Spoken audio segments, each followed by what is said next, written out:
উল্কা সিনেমা হলের যে প্রবলেমটা ছিল সেটা অলরেডি উল্কা সিনেমা হলের মালিক রফিক ভাইয়ের সাথে আমার কথা হয়েছে এবং এটা আমরা মীমাংসা করে ফেলেছি এবং এটা নিয়ে যদি পরে কোনো কথা হয় এটা আমাদের মধ্যে কথা হবে, সেটা আমি স্টেটমেন্টও দিয়েছি। তারপরেও আমাকে অনেকে অনেক কিছুই বলেছে। আমি প্রদর্শক সমিতি থেকে শুনেছি যে আমি গরম খাচ্ছি, আমি সিনেমা বন্ধ করে দিয়েছি। আপনি উল্কা সিনেমা হলের মালিককে জিজ্ঞাসা করেন সিনেমাটা বন্ধ হয়েছে কিনা। গতকালকে ওনার একটা চেক এসেছে আমার কাছে, তো সিনেমাটা চলছে এখনও।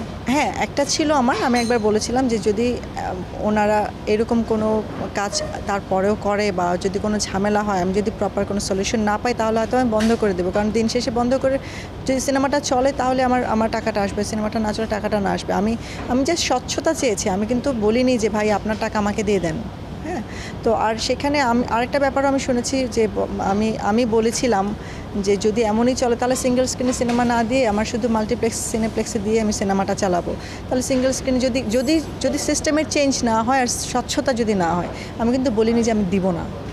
আমি বলেছি যদি সিস্টেমের চেঞ্জ না হয়, আর আমি এটাও বলেছি যে আপনাদের কাছে একটাই অনুরোধ, স্বচ্ছতাটা রাখবেন, ট্রান্সপারেন্সিটা রাখবেন, যেন আমরা ঠিকমতো আমাদের ভাগটা অন্তত আমরা বুঝে পাই।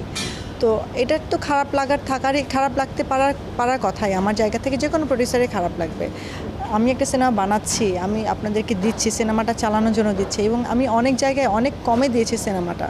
শুধু এটা চিন্তা করে যে হল মালিকরা গত কয়েক মাস ধরে তাদের সিনেমা হল চলছে না, তাদের একটা কষ্ট আছে। তো তারপর যদি এতটুকু যদি আমি চিন্তা করতে পারি, আমি লগ্নি করে যদি আমি এটা চিন্তা করতে পারি, অন্তত আমি আশা করেছিলাম যে তারা অন্তত আমার সাথে এই ধরনের কোনো কিছু করবে না।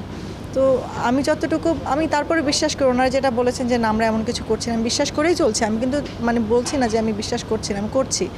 বাট তারপরেও যদি কখনও কোনো কিছু চোখের সামনে চলে আসে, তখন তো আপনার বিশ্বাসের জায়গাটা একটু উইক হয়েই যায়, একটু নষ্ট হয়েই যায়।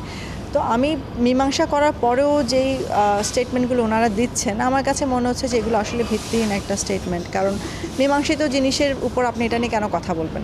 এখানে গরম খাওয়ার কিছু নেই। আমার জিনিসটা যদি ন্যায্য প্রাপ্য চাওয়াটা যদি গরম খাওয়া হয়, তাহলে ভাই আমি গরম খাচ্ছি। আমি তো প্রথমেই বলেছি আমি পলিটিক্স বুঝি না। পলিটিক্স সবাই করে, আমি করতে পারি না। আর করতে পারি না বলে আমি স্ট্রেট কাট কথা বলি এবং এটাই হয়তো ওনাদের পছন্দ হচ্ছে না। তো যদি এটা পছন্দ না হয় ঠিক আছে, আপনারা যদি চান ইন্ডাস্ট্রিতে আমি না থাকি, আমি থাকবো না, আমার কোনো প্রবলেম নেই। বাট আমার তো ইন্ডাস্ট্রিতে বড় সিনেমা নিয়ে আসার একটাই উদ্দেশ্য, সিনেমা আমার জন্য না, সিনেমা সবার জন্য, সিনেমা পুরো ইন্ডাস্ট্রির জন্য।